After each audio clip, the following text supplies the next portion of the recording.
చందమామ కోసమే వేచి ఉన్న రేలా వేయి కళ్ళతోటి ఎదురు చూడనా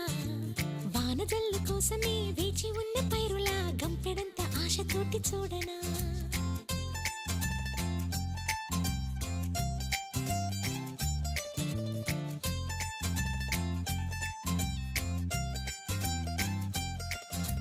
జోల పాట కోసం ఉయ్యాలలోన చంటి పాపలాగా కోడి కూత కోసం తెల్లారు జాము పల్లెటూరిలాగా